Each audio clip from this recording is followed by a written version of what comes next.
तारीख थी 27 दिसंबर। दिन था सोमवार। समय दोपहर के 2:20 हो रहे थे। जगह थी रोहतक की चिन्योट कॉलोनी और इस वक्त एक बिल्डिंग में लटका सीसीटीवी कैमरा सड़क पर पल पल की तस्वीरें खुद में समेटता जा रहा था। धीरे धीरे वक्त गुजरा तो सड़क पर बच्चों को घुमाने निकली कॉलोनी की 2 महिलाएं दिखाई देती हैं। लेकिन चंद सेकंड बाद ही सामने से एक स्कूटी सवार आता है और महिला के गले से 2.5 तोले की सोने की चेन झपटकर फुर हो जाता है।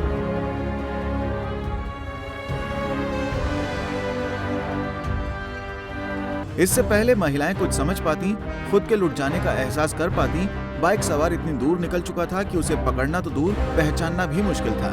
जी हाँ, महिला के गले से चेन झपटने वाले स्नैचर की स्कूटी भी काली थी, हेलमेट भी काला था, कपड़े भी काले थे और करतूत तो काली थी ही। गले से चेन लुट जाने पर भी थोड़ी देर तक दोनों महिलाओं को कुछ समझ नहीं आया, लेकिन जब महिला ने गले को हाथ लगाया तो उसके होश उड़ गए। महिलाओं के पास मजबूरी ये थी कि वो बच्चों को सड़क पर छोड़कर स्नैचर के पीछे भाग भी नहीं सकती थी, लिहाजा दोनों ने लुट जाना कबूल कर लिया और बाद में पुलिस को सीसीटीवी फुटेज के साथ शिकायत देकर इंसाफ की गुहार लगाई। ये कल 27 दिसंबर की बात है। दोपहर को मैं 1:30 बजे बाहर घुमा रही थी अपने बच्चे को, चक्कर कटवा रही थी दोपहर के टाइम, साइकिल पे उसे घुमा रही थी। तो जैसे ही हमने गली में टर्न किया तो साइड से एक एक्टिवा पे गया एक आदमी, उसने ब्लैक कलर का हेलमेट डाला हुआ था और टर्न करके उसने सीधा मेरी चैन और लॉकेट पे हाथ झपट्टा मारा और चला गया। इतने मैंने जैसे ही मुझे कुछ समझ में नहीं आया कि ये क्या हुआ। मेरी आंखों के आगे एकदम अंधेरा सा हो गया, मुझे कुछ भी नहीं पता कि ये एकदम हुआ क्या मेरे साथ।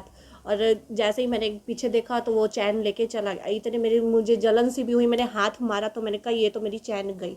जैसे ही मुझे पता चला मैंने हाथ मारा और मैं इतनी डरी हुई थी, मुझे कुछ नहीं समझ में आ रहा था। मेरे साथ 2 बच्चे भी थे और कि मैं बच्चों को रोड पे कैसे छोड़ूं या मैं उसके पीछे भागूं, क्या करूं, मुझे कुछ भी नहीं समझ में आ रहा था। यहाँ हम अब अपने घर के आगे बिल्कुल भी सेफ़ नहीं है। मेरे साथ जो हादसा हुआ कल, उससे मैं अभी इतनी डरी हुई हूँ कि मैं अभी तक अपने होश में नहीं आ पा रही हूँ कि मेरे साथ ये कल हुआ क्या है। अच्छा, किस तरह का, कौन सी बाइक लेकर आया था, कैसे जो है आपको पता लगे कि ये इस तरह का घटना को अंजाम दिया? ब्लैक कलर की एक्टिवा थी। जैसे क्योंकि मैंने वो सामने से आया तो मुझे तो एकदम समझ ही नहीं आया कि हुआ क्या है।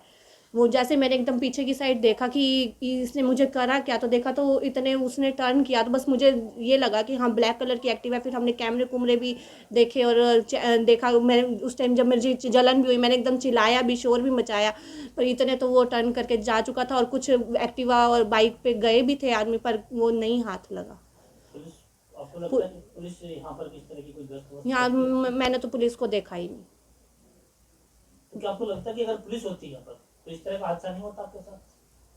शायद, पर अभी तक तो कोई ऐसी फैसिलिटी हुई नहीं है। अगर पुलिस होती तो शायद कुछ हो भी सकता, पर पुलिस थी नहीं, टाइम पे कभी पहुँचे ही नहीं है। और कोई, मैं तो यही कहूँगी कि मेरे ख्याल से तो हम यहाँ पे सेफ है ही नहीं। घर से बाहर हम निकल ही नहीं सकते बच्चों को लेकर। हम इतने डर चुके हैं इस हादसे से। जैसे कुछ कल हमें कुछ भी हो सकता था, बच्चे को कुछ हो सकता था, मुझे कुछ हो सकता था, हमें वो मार भी सकता था। जिस तरीके से उसने एकदम मुझ पे हमला किया, जैसे उसका एकदम सामने से एकदम अटैक उसने किया, तो इसमें हमारे बच्चों को भी नुकसान हो सकता था, हमें भी हो सकता था। और जो मेरा चैनी लॉकेट जो गया वो तो गया। अब क्या चाहते हैं?